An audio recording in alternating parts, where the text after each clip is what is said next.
أعوذ بالله من الشيطان الرجيم. بسم الله الرحمن الرحيم. الحمد لله رب العالمين، والصلاة والسلام على أشرف الخلائق أجمعين، سيدنا وسيد الأولين والآخرين، حبيبنا وحبيب إله العالمين، إمام المرسلين وخاتم النبيين، أبي القاسم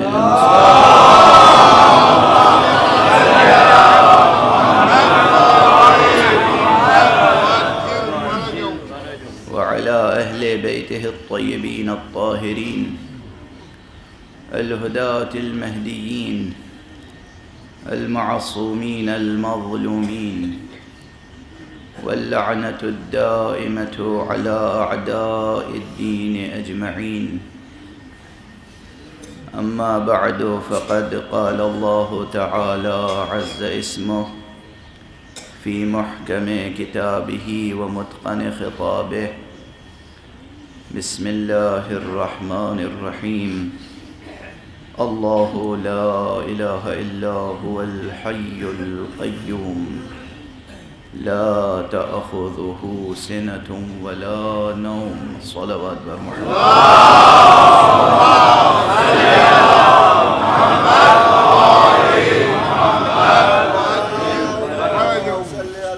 محمد ایک مرتبہ اور بلند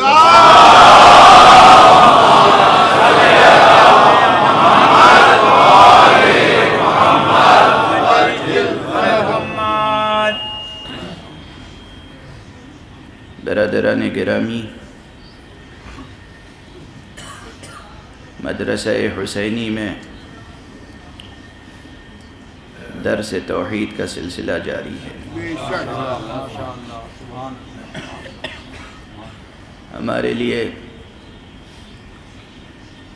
نصاب کی کتاب قرآن حکیم ہے۔ قرآن حکیم کی وہ آیت جسے سید کائنات نے سید الآیات کہا ہے، وہ ہماری گفتگو کا سرنامہ ہے، آیت الکرسی۔ کل گفتگو ہو رہی تھی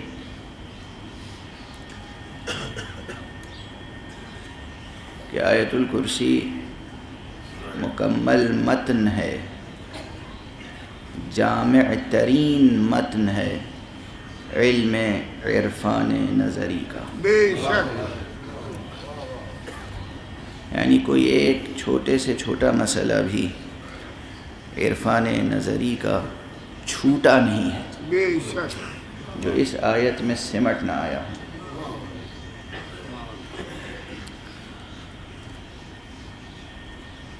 ساتھ میں نے گزارش کی تھی کہ بظاہر یہ متن عرفان نظری کا ہے، لیکن اسی کے بطن سے عرفان عملی کا نصاب بھی سامنے آتا ہے۔ چنانچہ جو حضرات سیر و سلوک کا شوق رکھتے ہیں، ذوق رکھتے ہیں، حوصلہ رکھتے ہیں، ہمت رکھتے ہیں، وہ اگر صرف اسے ایک آیت کو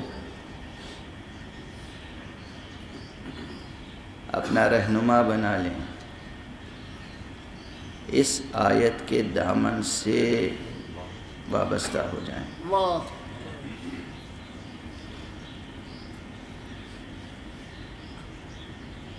ایک جملہ عرض کر رہا ہوں کہ وہ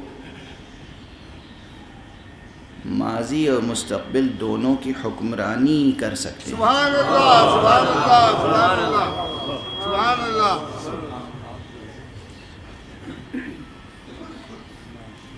کہ آیت الکرسی اس کی روشنی میں جو عرفان نظری کا نصاب مکمل کرے اور جو عرفان عملی کا نصاب مکمل کرے وہ ماضی و مستقبل دونوں پہ حکمرانی کرتا ہے۔ بے شک شاید یہ چند مجلسیں جو رہ گئی ہیں، آج 5 محرم ہو گئی، ان مجلسوں میں آیت الکرسی کی تفسیر مکمل نہیں کر پاؤں گا، اور صرف کلمہ مبارکہ الحی کی بحث بھی شاید سمٹ نہ پائے، صرف ایک کلمہ الحی، چونکہ ظاہر ہے کسی ایک بحث کو روشن کرنے کے لیے بہت سے مقدمات طے کرنے پڑتے ہیں، اور اگر مجمع اہل فن کا ہو، صرف اس میں عربی داں مجمع ہو، صرف فقہ جاننے والے ہوں، صرف کلام جاننے والے ہوں، صرف عرفان جاننے والے ہوں، تو شاید بحث بہت سمیٹی جا سکتی ہے اصطلاحوں میں، لیکن یہ مدرسہ حسینی جو ہے یہ صرف اہل فن کے لیے تھوڑی ہوتا ہے، سبحان اللہ سبحان اللہ یہ دراصل اہل دل کے لیے ہوتا ہے۔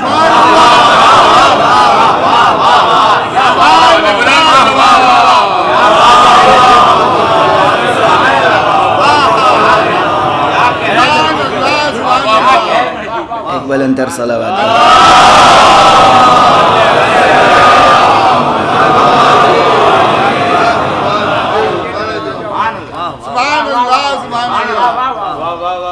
جو اہل دل ہو وہ یہاں آئے،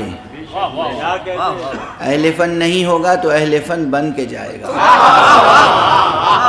سبحان اللہ سبحان اللہ سبحان اللہ۔ اور یہ تو میں نے کہا کہ جو اہل دل ہو یہاں آئے، جو اہل دل ہوتا ہے وہی یہاں آتا ہے، جو اہل دل نہیں ہوتا وہ آتا بھی نہیں اور آنا بھی نہیں چاہیے۔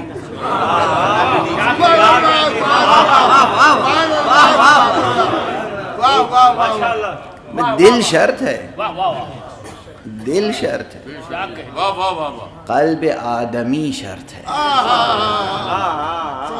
قلب بشر، وہ قلب جو مخاطب الہی بن سکے، وہ قلب، اولو الالباب درکار ہیں یہاں، اولو الالباب درکار ہیں، صاحبان عقل درکار ہیں، صاحبان قلب درکار ہیں ان مطالب کو سمجھنے کے لیے۔ اللہ لا الہ الا هو الحی القیوم، اس معبود حقیقی کے علاوہ کوئی معبود نہیں ہے، وہ حی ہے، وہ قیوم۔ بحث کو آگے بڑھانے سے پہلے یہ جملہ پھر عرض کر دوں کہ صرف نظری بحثوں سے بات بنتی نہیں، نظری بحثیں یعنی تھیوریٹیکل ڈسکورس، تھیوریٹیکل ڈسکشنز، صرف تھیوری پڑھنے سے کچھ نہیں ہوتا۔ سبحان اللہ، کیا کہنے، انسانیت کا قدم آگے نہیں بڑھتا۔ سبحان اللہ، جملے کیا بات، سبحان اللہ۔ دیکھیے وہ سائنسداں حضرات بھی آتے ہیں بزم میں اور سنتے ہیں اور کمنٹس آتے ہیں، ایوولوشن کا نظریہ اپنی جگہ ہے، 100% ریجیکٹ نہیں کیا جا سکتا، اور 100% سائنسدانوں کا ورژن قبول بھی نہیں کیا جا سکتا۔ سبحان اللہ سبحان اللہ سبحان اللہ۔ ایوولوشن ایک حقیقت ہے، بے شک اللہ سبحانہ و تعالی نے کریشن کو ایوولوشن کے اصول پر رکھا ہے۔ سبحان اللہ کیا کہنے، سبحان اللہ سبحان اللہ۔ وہ کریٹر ہے، اس نے کریشن کو ایوولوشن کی مشیت کے ساتھ رکھا ہے، تو ایوولوشن بھی ایک حقیقت ہے، ایوولوشن بھی ارادہ الہی سے وابستہ ہے، ایوولوشن بھی مشیت پروردگار کے ساتھ وابستہ ہے، لیکن ظاہری ایوولوشن جو ایک پرے کاہ سے بڑھتے بڑھتے اور پیکر بشری تک پہنچتا ہے، اللہ اکبر۔ یہ ایک طرف پیکر بشری تک پہنچنے کے بعد اب جو انسان کو بحیثیت انسان ارتقاء کا سفر طے کرنا ہے، اللہ اکبر اللہ اکبر سبحان اللہ بندر تو انسان بن گیا، بن گیا نا. اب میرے جملوں کو آؤٹ آف کانٹیکسٹ اگر آپ کوٹ کریں گے تو پتہ نہیں کیا کیا تفسیریں کر لیں گے، بے شک مگر آپ کی ذہانتوں پر اور فراستوں پر بھروسہ کر کے یہ جملے کہہ کے گزر جاتا ہوں. بقول آپ کے انسان بندر بن گیا. اب ایک بات کا خیال کیجیے گا کہ یہ انسان دوبارہ بندر نہ بن جائے. سبحان اللہ سبحان اللہ سبحان اللہ سبحان اللہ واہ واہ واہ. اور یہ کسی اور سے خطرہ نہیں ہے، کیا کہہ رہے یہ کارخانہ قدرت تھا جس نے بندر کو انسان بنا دیا، اور یہ ہمارے ہاتھ کے بنائے ہوئے مدرسے ہیں جو انسان کو دوبارہ بندر بنا رہے ہیں.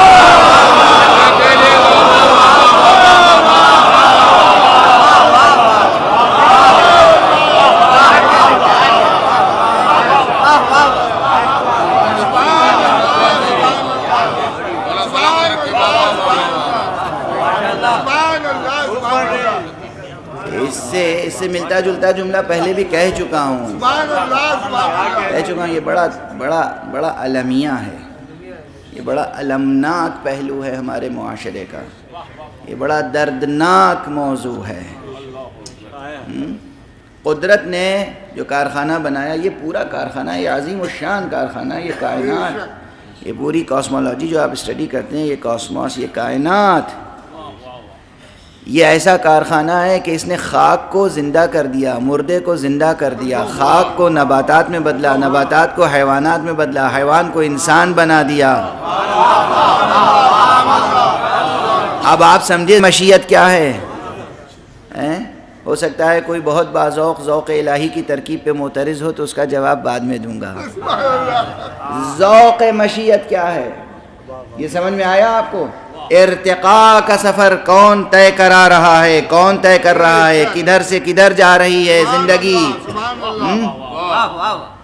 تو حیوان انسان بن گیا، اور اب ہمارے مدرسے، ہمارے مکتبے، ہماری یونیورسٹیاں، ہمارے اسکول، ہمارے کالجز کچھ ایسا سلیبس، ایسا کریکولم، ایسا نظام تعلیم بنا رہے ہیں. تو ہمارا جو پورا نظام تعلیم ہے، یہ نظام تعلیم اب انسان کو جدید بندر بنا رہا ہے. یہ میرا پرانا جملہ ہے لیکن اس میں درد جو ہے وہ تازہ ہے کہ کہیں ایسا نہ ہو کہ انسانی معاشرے کی جدید جو سوشل ہسٹری اور کلچرل ہسٹری لکھی جائے، اس میں یہ لکھا جائے کہ انسان تو قدیم بندروں سے وجود میں آیا اور جدید بندر انسان سے وجود میں آیا. یہ نہ لکھا جائے. بہرحال دیکھیے، یہ آپ ہی کے لیے کہہ رہا ہوں، سامعین کے لیے کہہ رہا ہوں. یہ خلاصہ پیغام اہل بیت ہے علیہم الصلاۃ والسلام.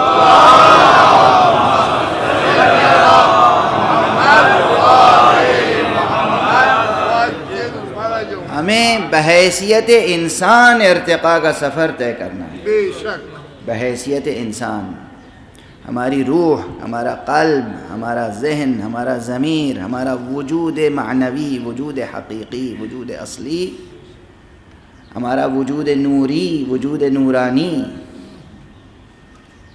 وجود امری، اسے ارتقاء کا سفر طے کرنا ہے تاکہ جہاں حاضری ہونی ہے اس کے لائق ہو جائیں. سبحان اللہ سبحان اللہ. یہ تو میں عرض کر ہی رہا ہوں، کل بھی عرض کیا، اس وقت بھی میں نے عرض کیا آپ کے سامنے کہ آیت الکرسی عرفان نظری کا مکمل متن ہے. لیکن اس سے پہلے ایک جملہ اور عرض کر چکا ہوں میں. قرآن مجید میں ایک اور اس سے بھی چھوٹا جملہ ہے، بہت چھوٹا جملہ ہے، جس میں صرف 5 کلمات ہیں بدقت، تمام 5 یا 6 کلمات. ایک حرف عطف کو اگر شمار نہ کیا جائے تو 5 کلمے، اور جو مکرر حرف ہے اسے بھی کلمہ ہے شمار نہ کیا جائے تو بس 4 کلمے ہیں. یہ 4 کلمے کا ایک فقرہ ہے قرآن مجید میں، جس کے لیے میں نے عرض کیا تھا کہ یہ مکمل عرفان نظری اور عرفان عملی کا مکمل متن ہے، وہ بھی قرآن مجید میں ہے. مگر لطف کی بات یہ ہے، میں کیا کہوں، جو حقیقت ہے خود قرآن جو کہہ رہا ہے میں اسے کیسے نقل نہ کروں، مگر ممکن ہے کہ قرآن کی بات میں کم کر کے پیش کروں آپ کے سامنے. خود قرآن یہ کہہ رہا ہے کہ وہ فقرہ جو قرآن مجید میں ہے وہ فقرہ کسی اور کا ہے. اتنا اچھا تھا وہ جملہ، اتنا پسند آیا قدرت کو کہ اسے داخل متن قرآن کر دیا گیا.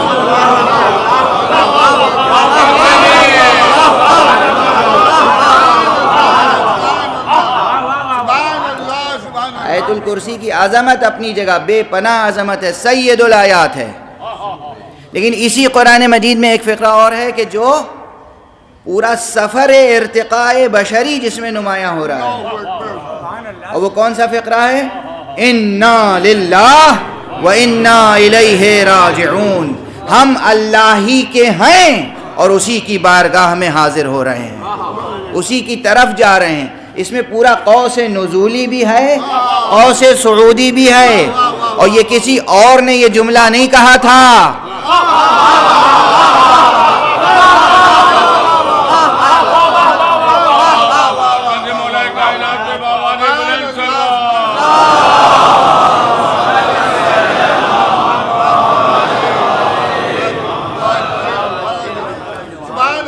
پہلے تو یہ مضمون جب میری زبان پہ آتا ہے تو طبیعت میں وجد کی ایک عجب کیفیت ہوتی ہے، اور برابر اعتراض ہوتے ہیں، برابر اس کا جواب بھی دینا پڑتا ہے. آپ کو میں پہلے سے عرض کر دوں، اور شاید عرض کر چکا ہوں پہلے بھی، کہ لوگ کہتے ہیں ایسی روایتیں جب بیان کی جاتی ہیں، ایسے حقائق جب بیان کیے جاتے ہیں تو بعض حضرات کہتے ہیں یہ مبالغہ کرتے ہیں، یہ بس اپنے مولا کی قصیدہ خوانی کے علاوہ انہیں تو کچھ آتا ہی نہیں. اللہ تیرا شکر ہے کہ ہمیں اس کے علاوہ کچھ نہیں آتا.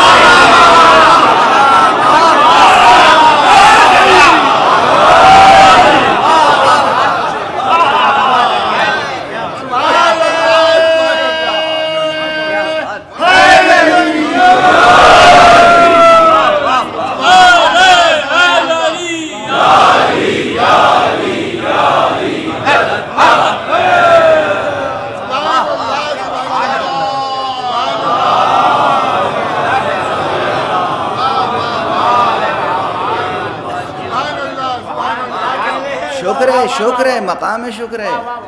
ہمیں اپنے مولا کی قصیدہ خوانی کے علاوہ کچھ نہیں آتا، اور کسی چیز کی حاجت ہی نہیں ہے ہمیں. ہماری دنیا بھی اسی سے سنورتی ہے، ہماری آخرت بھی اسی سے سنورتی ہے، ہماری برزخ بھی اسی سے سنورتی ہے، ہمارا ماضی اسی سے روشن ہے، ہمارا مستقبل اسی سے روشن ہے. یہ ذکر نور ہے، یہ نور بھی ذکر ہے، یہ ذکر بھی نور ہے. نہیں آتی ہمیں، ٹھیک ہے. اچھا ہم قصیدہ خوانی کریں، آپ ہماری بات نہ سنیے. آپ قرآن مجید کی پوری آیت تو پڑھیے ذرا ہمارے سامنے. وَبَشِّرِ الصَّابِرِينَ الَّذِينَ إِذَا أَصَابَتْهُمْ مُصِيبَةٌ قَالُوا إِنَّا لِلَّهِ وَإِنَّا إِلَيْهِ رَاجِعُونَ. اچھا یہ قالو کے کیا معنی ہوتے ہیں؟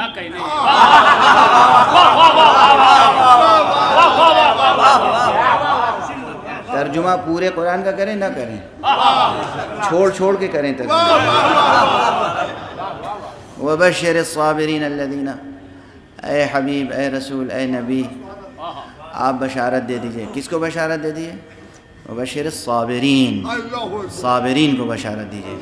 ظالمین کے لیے کوئی بشارت نہیں ہے.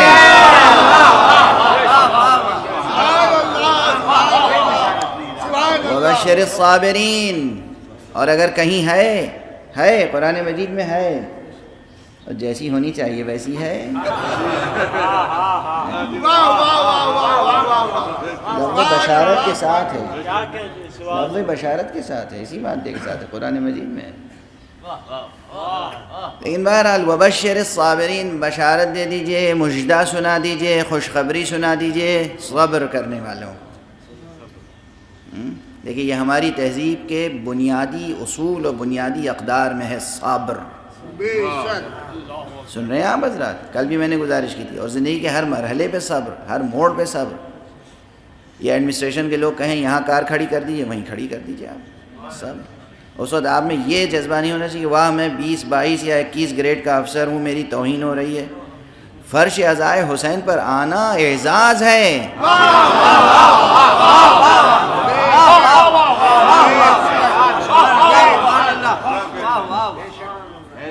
اعزاز ہے، افتخار ہے۔ اور در حسین پہ جو آ رہا ہے، در حسین کے معمولی نوکر بھی اگر اسے روک دیں تو ادب سے رک جانا چاہیے۔ اس وقت تکبر نہیں کرنا چاہیے۔ کیسا تکبر، کیسا تکبر! صبر ہر جگہ ہمارے لیے، ہماری تہذیب کا جوہر ہے صبر۔ میں نے عرض کیا تھا نا کہ دنیا کی تہذیبیں 100 برس، 200 برس، 250 برس بس پھر نابود ہو جاتی ہیں، دفن ہو جاتی ہیں۔ لیکن یہ تہذیب جو ہے، جو پچھلے 1500 برس سے تہذیب ایک وجود میں آئی، جسے محمد عربی صلی اللہ علیہ وآلہ وسلم اور ان کے اہل بیت اطہار نے وجود بخشا ہے، ان کے تعلیمات، ان کے ارشادات، ان کے خون، ان کے پسینے، ان کی قربانیوں، ان کی ریاضتوں سے جو وجود میں آئی ہے تہذیب، اور ان کے جانثاروں نے جس تہذیب کو اختیار کیا، اپنایا، یہ تہذیب 1500 برس ہو گئے مگر پروان چڑھ رہی ہے، اور تمام جغرافیائی حدیں، سیاسی حدیں سب ٹوٹتی چلی جا رہی ہیں اس کے آگے۔ یہ تباہ کن سیلاب نہیں ہے، یہ حیات بخش سیلاب ہے۔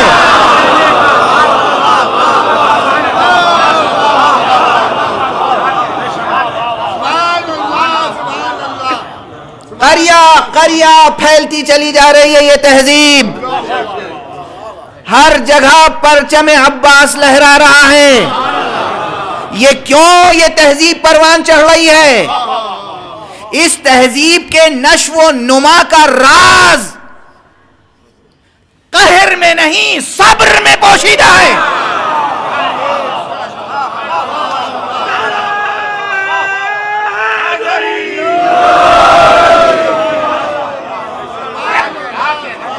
ایک صلوات پڑھ دیجئے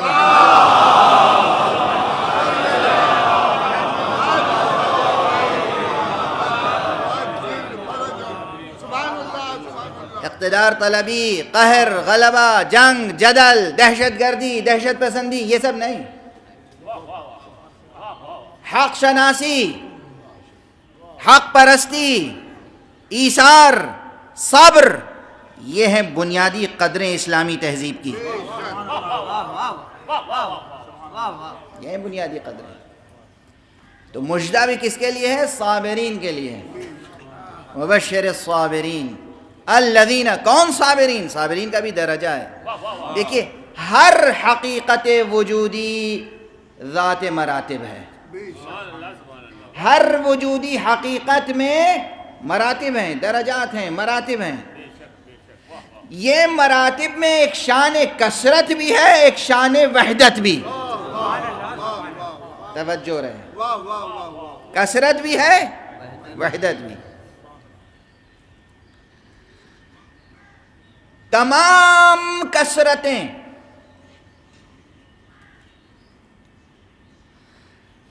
مجھے آپ حضرات سے کوئی سوء ظن نہیں ہے، مگر جب کثرتیں کہہ رہا ہوں تو اردو لہجے میں کہہ رہا ہوں، سین سے نہ سمجھیے گا، سے سمجھیے گا۔ سبحان اللہ، سبحان اللہ، سبحان اللہ، سبحان اللہ، سبحان اللہ۔ تمام کثرات، تمام کثرتیں وحدت کے مقابلے میں جو کثرت ہوتی ہے۔ کل میں نے گزارش کی تھی، یہ آیتیں سمجھنے کے لیے اللہ لا الہ الا هو الحی القیوم، یہ اللہ وہ اسم ہے اس ذات کی طرف اشارہ کرتا ہے اس مقام سے کہ جو مقام مستجمع جمیع صفات ہے. سبحان اللہ سبحان اس کے بعد ایک ایک اسم تجلی کرتا ہے. بے شک اس میں الحی آتا ہے، پھر القیوم آتا ہے، پھر العلیم آتا ہے، پھر العلی آتا ہے، پھر العظیم آتا ہے. اسماء کا سلسلہ شروع ہوتا ہے. اسماء میں ایک ترتیب ہے. یہ جو بات ہے، یہ جو کثرت ہے اسماء کی اور جو وحدت ہے ذات کی، یہ بحث اتنی آسان نہیں ہے. یہ اور بات ہے کہ میں بار بار اس مصرے کا اور اس شعر کا سہارا لے لیتا ہوں جو غالب نے بہت خوبصورتی کے ساتھ کہا ہے کہ ملنا تیرا اگر نہیں آسان تو سہل ہے. ملنا تیرا اگر نہیں آسان تو سہل ہے، دشوار تو یہی ہے کہ دشوار بھی نہیں.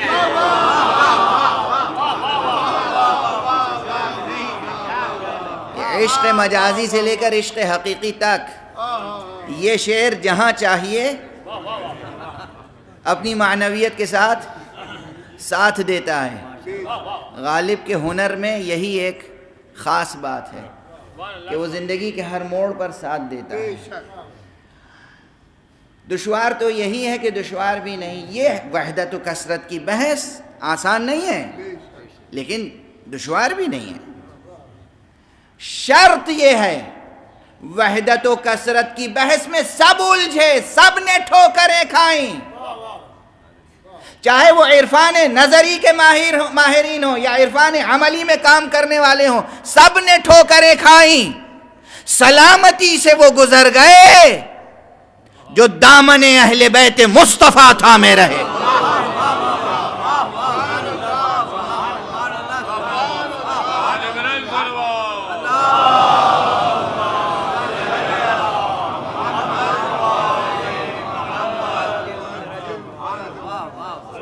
بہت دقیق مسئلہ ہے یہ، ایسا آسان نہیں ہے. اور اسی لیے یاد رکھیے کہ خود دامن اہل بیت تھامنا بھی کوئی بہت آسان نہیں ہے. کہاں ہر ایک تھام پاتا ہے. یہ کس کے نصیبے، یہ کس کا مقدر کہ اس کا ہاتھ دامن اہل بیت تک پہنچ جائے. در اہل بیت سے وابستگی بہت بڑا کمال ہے جو انسان کو حاصل ہوتا ہے. کمال ہے جو انسان کو حاصل ہوتا ہے. بہرحال تو میں گزارش کر رہا تھا کہ یہ صبر بھی ذات مراتب ہے، صبر کے بھی مراتب ہیں. اس لیے یہاں مشخص کیا گیا کہ وَبَشِّرِ الصَّابِرِينَ الَّذِينَ،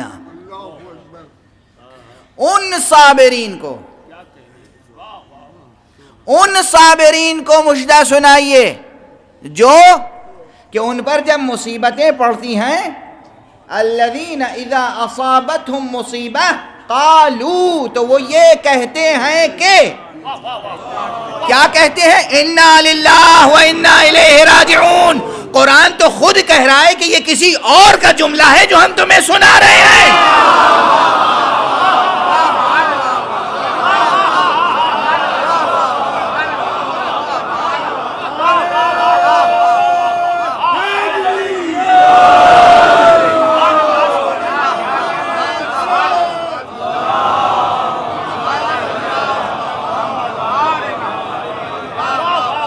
میں کہتا ہوں ازل تا ابد تمام انسانوں کا، تمام اہل نطق کا سرمایہ نطق و سخن نثار اس زبان کے جس کی زبان کا فقرہ مشیت کو اتنا پسند آ جائے کہ شامل متن قرآن ہو جائے. ارے بھئی ہماری زبان ٹوٹی پھوٹی، ہمیں سلیقہ نہیں آتا خطابت کا، ہمیں اردو نہیں آتی، کچھ نہیں آتا، تو اپنے جملوں اپنی تقریر کو مؤثر بنانے کے لیے، تقریر کو سجانے کے لیے کبھی غالب کا مصرع کوٹ کر دیا، کبھی اقبال کا شعر کوٹ کر دیا، کبھی کسی کوئی حدیث نقل کر دی، کبھی کوئی آیت نقل کر دی کہ بھئی ہمارے کلام میں تاثیر نہیں ہے، آیت کے صدقے سے حدیث کے صدقے سے ہماری بات لوگوں کو یاد رہ جائے، بات دلوں میں اتر جائے، وہ کس کے کلام کو نقل کرنے کے لیے مجبور ہے؟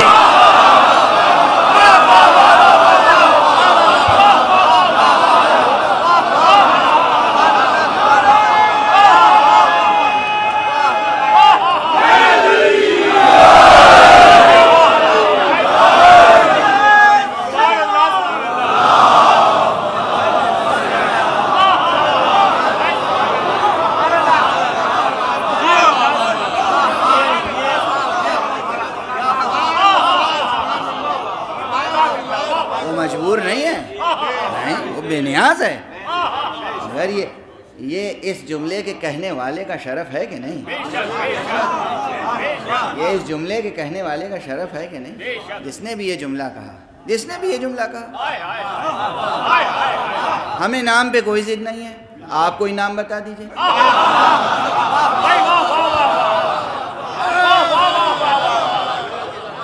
بتائیے کس نے کہا تھا، کب کہا تھا؟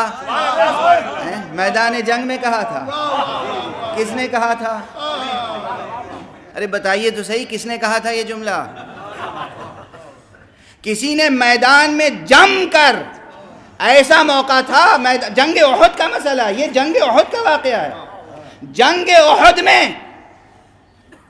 کیا المناک جنگ تھی، پیغمبر کی جیتی ہوئی جنگ۔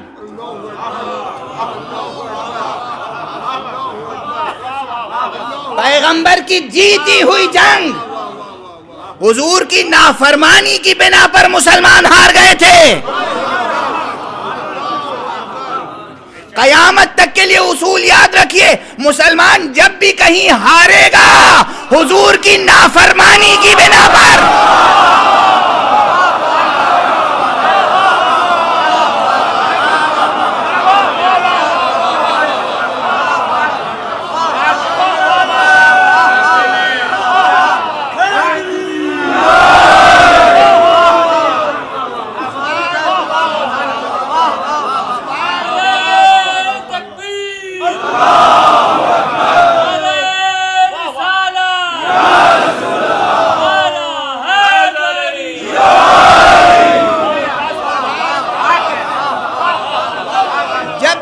مسلمان ہارے گا، مسلمان کو ہزیمت ہوگی، مسلمان کو نعوذ باللہ رسوائی لاحق ہوگی حضور کی نافرمانی کے بنا پر۔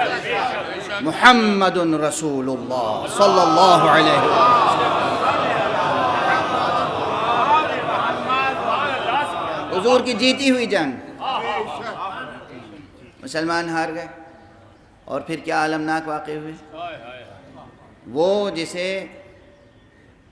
مولا کائنات امیر المومنین علیہ السلام سے پہلے اسد اللہ کا لقب حاصل، اسد اللہ، کون؟ جناب حمزہ، اسد اللہ و اسد رسولہ، جناب حمزہ کا لقب تھا، شیر خدا اور شیر رسول خدا، جناب حمزہ۔ جناب حمزہ کی ایک ہیبت تھی، جناب حمزہ ان کا نام بھی، نام ہی مشرکین کے لیے کافی ہوتا تھا۔ کہیں کوئی کہہ دے کہ حمزہ آ رہے ہیں، پھر کوئی میدان میں ٹکتا نہیں تھا۔ یہ تاریخ کی سچائی ہے۔ ایسے شیر خدا کی شہادت، جناب حمزہ شہید ہوئے۔ کفار اس فکر میں تھے کہ گویا کل طاقت پیغمبر کی تو حمزہ ہی تھے، گویا ہم نے انہیں شہید کر دیا، اب ان کے قدم اکھڑ جائیں گے۔ اس لیے حضرت علی کے پاس سے گزرتے ہوئے ایک کافر نے کہا کہ حمزہ قتل ہو گئے۔ اسے یہ گمان تھا، گمان باطل، کہ حمزہ کے قتل کا واقعہ، شہادت کا واقعہ سن کے یہ گھبرائیں گے، مضطرب ہوں گے، پریشان ہوں گے۔ امیر المومنین علیہ السلام نے، اس نے جیسے جملہ کہا اِنَّا لِلَّهِ وَإِنَّا إِلَيْهِ رَاجِعُونَ، اور مصروف ہے جنگ، جیسے کچھ ہوا ہی نہیں۔ ہم تو اسی کے ہیں اور اسی کی طرف جا رہے ہیں، حمزہ آگے آگے، ہم پیچھے پیچھے، ہم جا ہی رہے اسی طرف، ہمیں تم شہادت سے ڈراتے ہو۔ ہمیں موت سے ڈراتے ہو.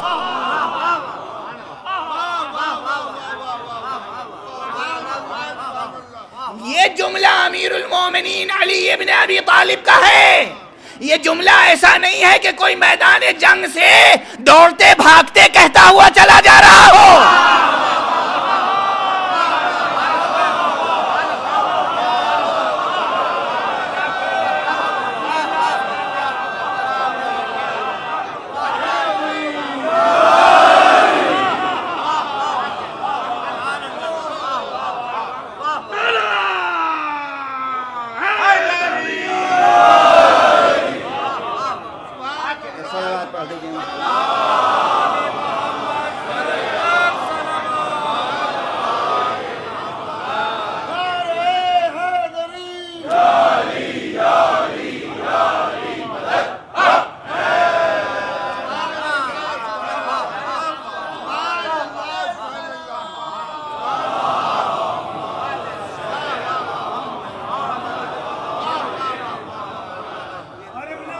سکون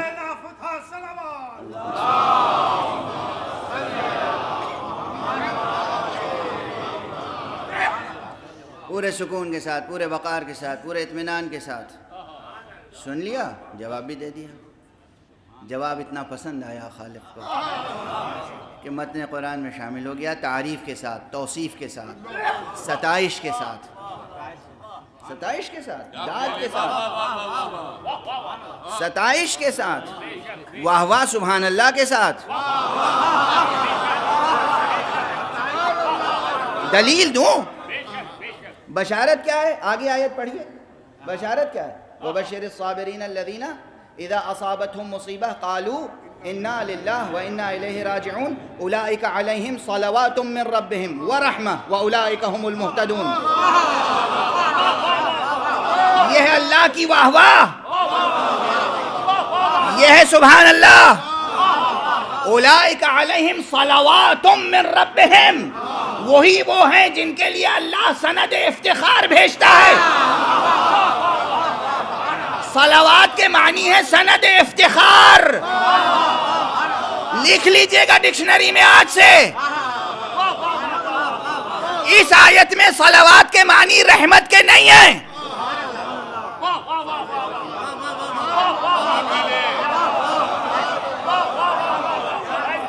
یہ نہیں کہا جا رہا ہے کہ اللہ رحمت نازل کرتا ہے، وہ تو کرتا ہی ہے.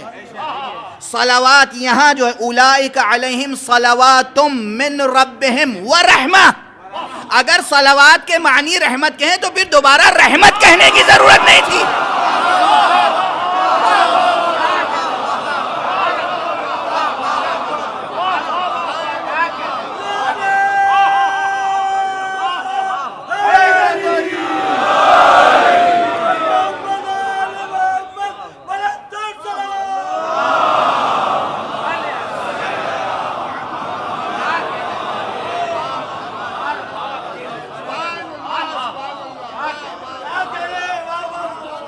اولئک علیہم صلوات من ربہم، وہی وہ لوگ ہیں.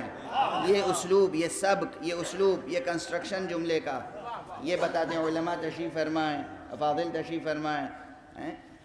ان سے پوچھئے کہ جملہ یہ جو ساخت ہے جملے کی، اس میں مضمون حصر کا ہے. اولئک علیہم صلوات من ربہم، وہی وہ ہیں جن کے لیے سند امتیاز و افتخار ہے خدا کی طرف سے. والرحمہ، اور اللہ کی رحمت ہے. اور مزید سند کیا ہے؟ وَأُولَئِكَ هُمُ الْمُهْتَدُونَ، اور وہی ہدایت یافتہ ہیں، وہی مہدی ہیں، وہی ہادی ہیں، وہی صراط مستقیم ہیں. صلوات پڑھنے محمد و آل محمد.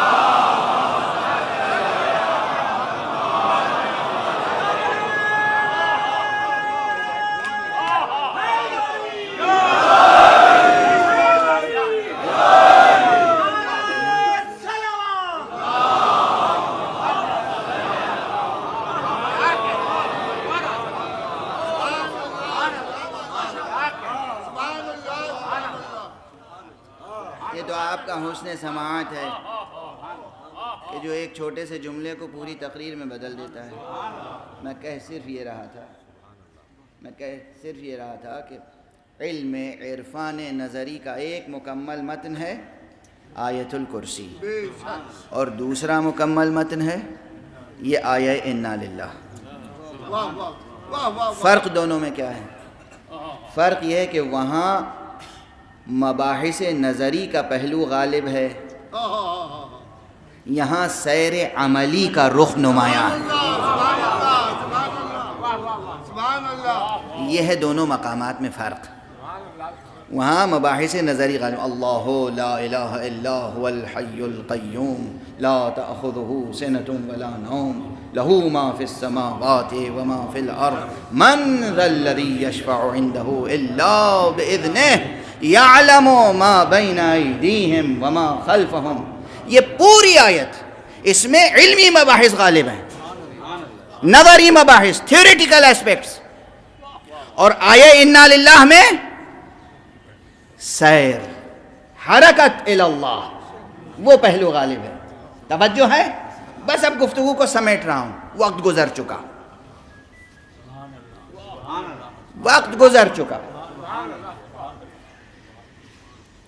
درمیان میں چونکہ بات آ گئی تھی کہ ہماری تہذیب کا جوہر صبر ہے، اس لیے عرض کر رہا تھا. یہ سب وہ باتیں اس لیے بھی آ گئی.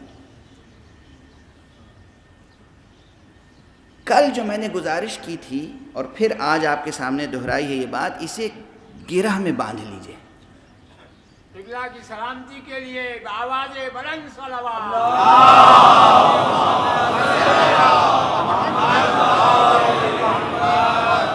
اللہ رب العزت آپ سب کو سلامت رکھے. ہم سب کو بارگاہ حق میں جانا ہے. یا ایھا الانسان انک کادح الی ربک کدحا فملاقی. ہر فرد بشر کو محضر حق میں پہنچنا ہے، جانا ہے. منزل وہی ہے، مقصد وہی ہے، مراد وہی ہے، پہنچنا وہی ہے، ہر حال میں پہنچنا ہے. فرق یہ ہے کہ کشاں کشاں کھینچ کے لے جایا جائے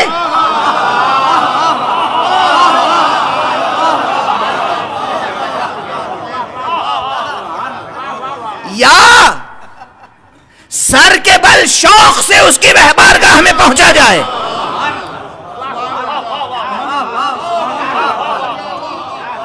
اختیار یہی ہے. دولت اختیار جو ہمیں اور آپ کو عطا کی گئی وہ صرف اس لیے، جبر و اختیار کی سرحدیں بھی سن لیں. پہنچنا ہے، یہ ہے جبر. کیسے پہنچو گے اس کا ہے اختیار.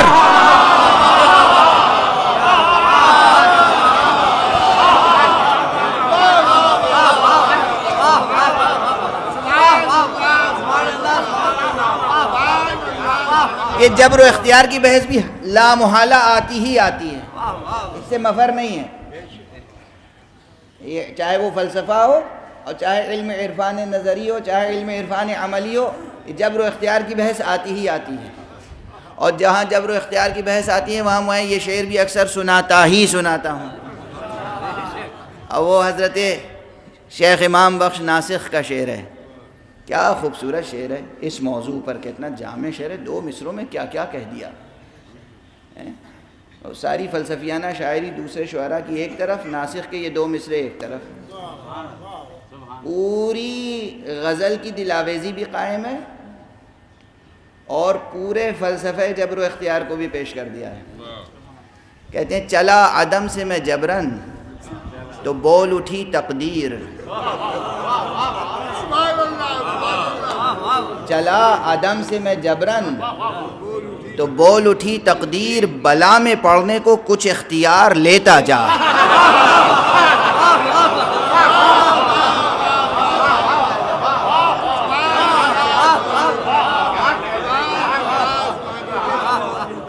تو کیا ہے اختیار کی حد اور کس بات کا ہے جبر؟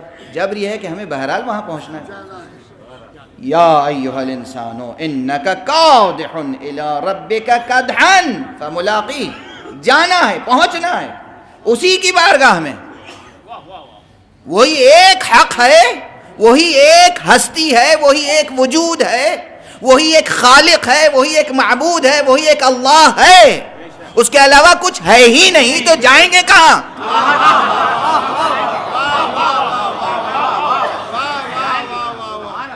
اس کے علاوہ کچھ ہے ہی نہیں تو جائیں گے کہاں؟ جانا تو وہی ہے۔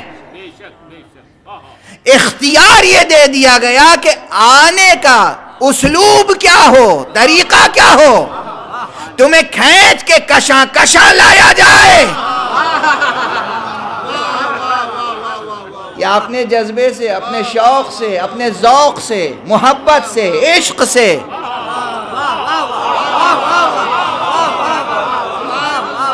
میدان جنگ میں حق و باطل کی صفوں میں کھڑے ہو کر مرنے والوں میں فرق یہی ہے، ایک کو ہلاک اور ایک کو شہید اسی لیے کہتے ہیں۔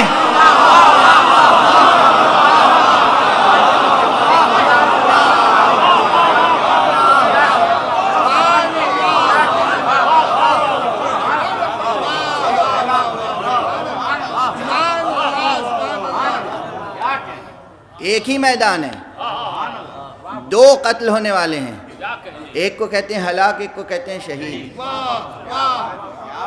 اور یوں ہی نہیں کہتے، شہید کے مرتبے کو قرآن مجید نے واضح کیا ہے یا نہیں؟ کہا شہید زندہ ہیں، شہید زندہ ہیں، اس کو کیوں نہیں زندہ کہا؟ اس کا بھی گلا کٹ گیا، اس کا بھی گلا کٹ گیا، اس کا بھی لہو بہہ گیا، اس کا بھی لہو بہہ گیا، اسے بھی اس کا بدن بھی جسم دفن کر دیا گیا زمین میں، اس کا بھی دفن کر دیا گیا۔ فرق کیا ہے؟ قرآن کہہ رہا ہے، کون قرآن؟ الحی کا کلام۔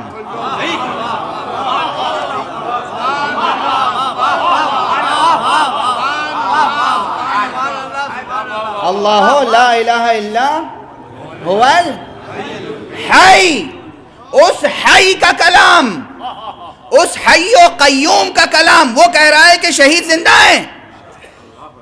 وَلَا تَحْسَبَنَّ الَّذِينَ قُتِلُوا فِي سَبِيلِ اللَّهِ، جو اللہ کی راہ میں قتل ہوئے انہیں گمان نہ کرو کہ وہ مردہ ہیں۔ ایک نہیں، دو مقامات پر صراحتاً اور نہ جانے کتنے مقامات پر کنایتاً قرآن مجید نے اپنی راہ میں جان دینے والوں کو زندہ کہا۔ تو یہ صرف پرتکلف بیان تھوڑی ہے،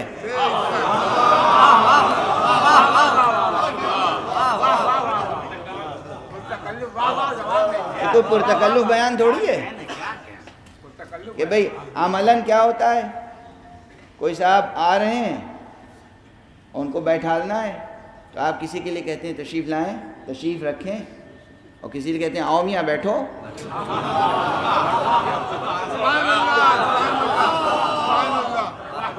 تو جوہری طور پہ دونوں میں فرق محسوس نہیں ہوتا نا، اور جو فرق ہے اس پہ کبھی اور بات کروں گا۔ فرق تو اس میں بھی ہے، فرق تو ہے، لیکن جو فرق یہاں ہے وہ بھی یہاں نہیں ہے۔ ایک کو کہا گیا ہلاک، ہالک، اور ایک کو کہا گیا شہید اور حی، زندہ۔ توجہ ہے، زندہ وہی ہے جو اپنی ہمت سے، اپنے حوصلے سے، اپنے جذبے سے، اپنے شوق سے بارگاہ حق میں حاضر ہو جائے، وہ ہے زندہ۔ وہ ہے زندہ جو اس حی کے پاس زندگی کے آداب کے ساتھ پہنچے، اپنے ارادے سے جانا گویا زندہ جانا ہے۔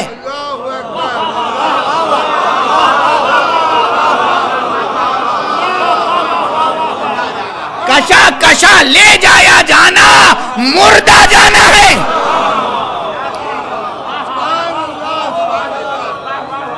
اتنی دور پہ جناب اختر ضامن صاحب تشریف فرمائیں، وہ جس چیز پہ تشریف فرمائیں اس کا نام ہے کرسی۔ جناب اختر ضامن صاحب حی ہیں، زندہ ہیں ماشاءاللہ، خدا ان کا سایہ برقرار رکھے۔ وہ کرسی وہ بے جان ہے، میں وہاں سے اشارہ کروں کرسی کو کہ یہاں آؤ، آئے گی؟ نہیں آئے گی، کرسی اٹھا کے لانا پڑے گا۔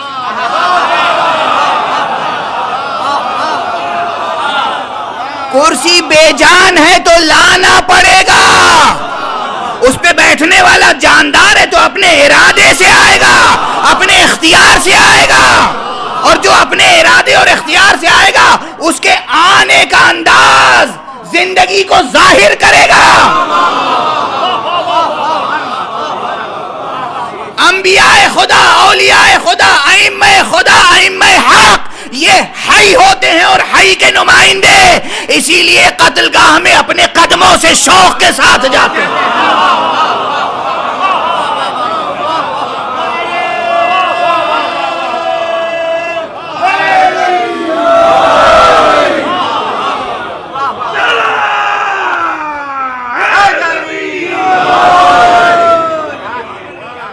لطیف و ظریف و دقیق اور باریک نقطے اگر روشن نہ ہوئے تو سمجھ میں نہیں آئے گا کہ حسین اور حیات میں رشتہ کیا ہے. سبحان اللہ سبحان اللہ سبحان اللہ سبحان اللہ. رب حی و قیوم کی حجت ہے حسین. ساری دنیا کہہ رہی ہے کہاں جا رہے ہیں, کیوں جا رہے ہیں؟ ارے وہاں قتل کر دیے جائیں گے. کہتے ہیں ہمیں معلوم ہے, ہم اس نشیب کو جانتے ہیں جہاں ہمارا گلا کاٹا جائے گا.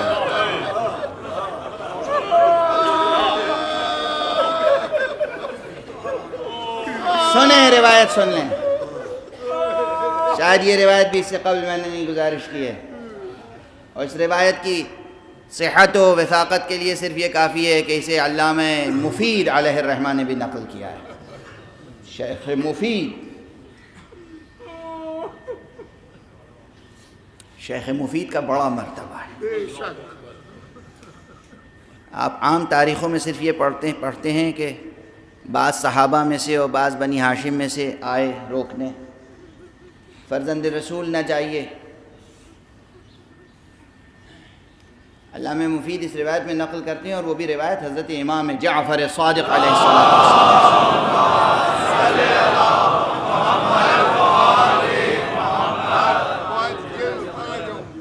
فرماتے ہیں کہ جب امام علیہ السلام نے عزم سفر کیا تو فرشتے نازل ہوئے, ملائکہ کی فوج, ملائکہ مصومین کی فوج. اور آنے کے بعد انہوں نے کہا کہ فرزند رسول آپ حجت خدا ہیں, آپ امام وقت ہیں. اللہ نے ہمارے ذریعے سے آپ کے جد کی مدد کی تھی بدر میں, اللہ کے اذن سے ہم آپ کے پاس آئے, ہم آپ کے ساتھ چلیں,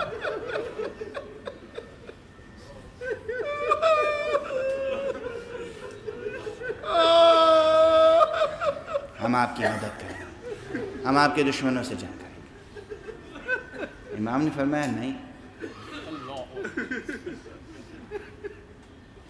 مجھے تو وہی جملے اختیار فرمائے کہ وعدہ گاہ وہ نشیب ہے, وعدہ گاہ وہ نشیب ہے. ہمیں کربلا جانا ہے, ہمیں قتل ہونا ہے.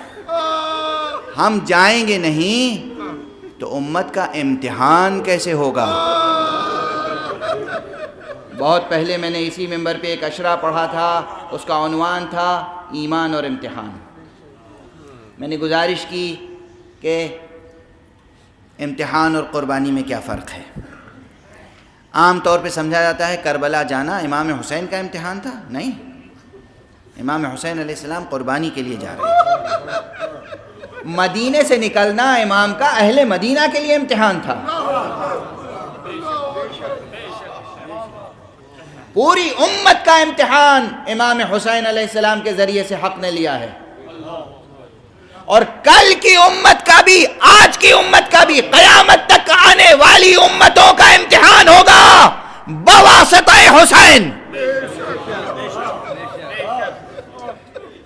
ہم جائیں گے نہیں تو امتحان کیسے ہوگا امت کا؟ تم ہماری مدد کرو گے, ہمیں تمہاری مدد نہیں چاہیے. آنا, کربلا میں آنا, پہنچنا, دیکھنا ہمارا جہاد, دیکھنا ہم کیسے قربانیاں پیش کرتے ہیں, دیکھنا ہم اکبر کو کیسے پیش کرتے ہیں, دیکھنا ہم قاسم کا لاشا کیسے اٹھاتے ہیں. دیکھنا ہم اون و محمد کے لاشیں کیسے اٹھاتے ہیں. امام نے ان فرشتوں سے، ان ملائکہ سے کہا مجھے معلوم ہے میرے بیٹے علی ابن الحسین زین العابدین کے علاوہ کوئی نہیں بچے گا، ہم سب قتل ہو جائیں گے، ہمیں معلوم ہے، اور جا رہے ہیں، شوق سے جا رہے ہیں. یہ حسین کی حیات کی نشانی ہے، یہ زندگی حسینی کی نشانی ہے. اسی روایت کے تتمے میں یہ بھی ہے کہ ملائکہ کے بعد جن آئے. فرزند رسول آپ امام وقت ہیں. اسی روایت میں ان کو بھی یہی جواب دیا کہ آنا کربلا میں آنا. اللہ اکبر. آپ سمجھتے ہیں حسین یکا و تنہا تھے، بے ناصر و مددگار تھے؟ حسین کے بہت ناصر و مددگار تھے. حسین کو اضطراب نہیں تھا. گزر گئے تھے کئی دن کہ گھر میں آب نہ تھا، مگر حسین سے صابر کو اضطراب نہ تھا.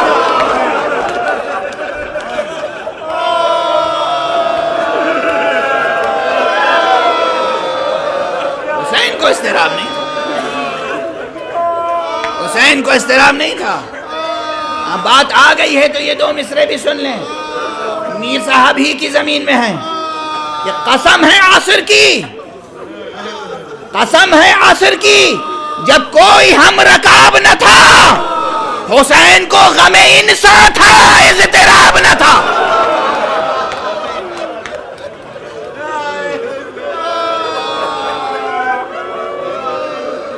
بس دو فقرے اور. آج یوں تو سب کی شہادتیں روز عاشورہ ہوئیں، مگر آج اس عزا خانے میں جناب زینب کے بچوں کا ماتم ہوگا.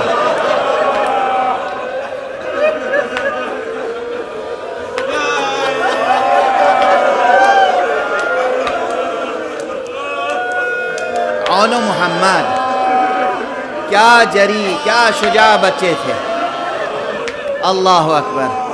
آپ گریہ فرما رہے ہیں. اب کچھ پڑھنے کی ضرورت بھی نہیں ہے، اب کچھ بیان کرنے کی ضرورت نہیں ہے. بس ایک فقرہ کہوں. مجھے دو مصرے اور یاد آ رہے ہیں علامہ جمیل مظہری کے، کہ انہوں نے فرمایا ہے، پروردگار سے خطاب کر کے کچھ انہوں نے بڑے حسین مصرے کہے ہیں. مگر شرط انصاف ہے اے خالق افکار جمیل، شرط انصاف ہے اے خالق افکار جمیل. ایک طرف عزم حسین، ایک طرف عزم خلیل. پورا بند بہت دلاویز ہے، مگر جو بیت ہے اس بند کی، وہ بیت جناب زینب کی شان میں ہے. اور جناب زینب کا موازنہ کیا ہے علامہ جمیل مظہری نے جناب ہاجرہ سے. جو کچھ مجھے کہنا ہے وہ گویا ان دو مصروں میں ہے. ارے قتل فرزند پہ راضی با ارادہ تو نہ تھی،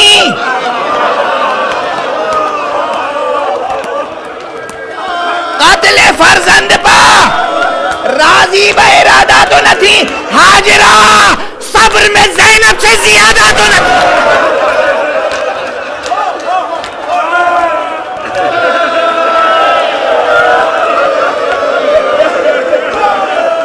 ہاجرہ صبر میں زینب سے زیادہ تو نہ تھی. کہاں ہاجرہ کہاں زینب. ہاجرہ نے اپنے بیٹے کے گلے پہ صرف نشان دیکھا تھا.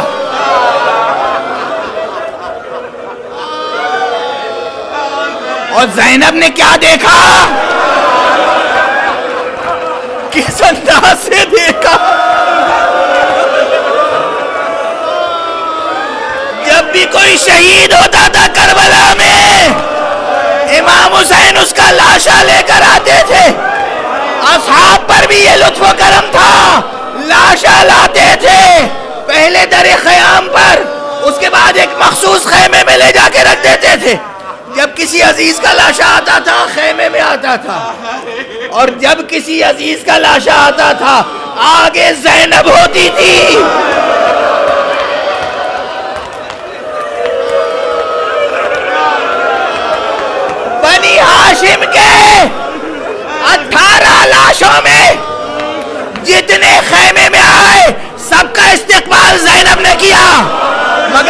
حسین و محمد کے لاشیں آئے، زینب نظر نہیں آئی۔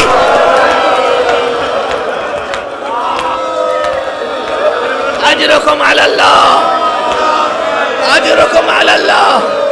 امام حسین لاشوں کو لے کر آئے، عباس ساتھ میں ہیں، جناب عباس، جناب امام حسین لاشوں کو لائے، لاشوں کو خیمے میں لٹا دیا۔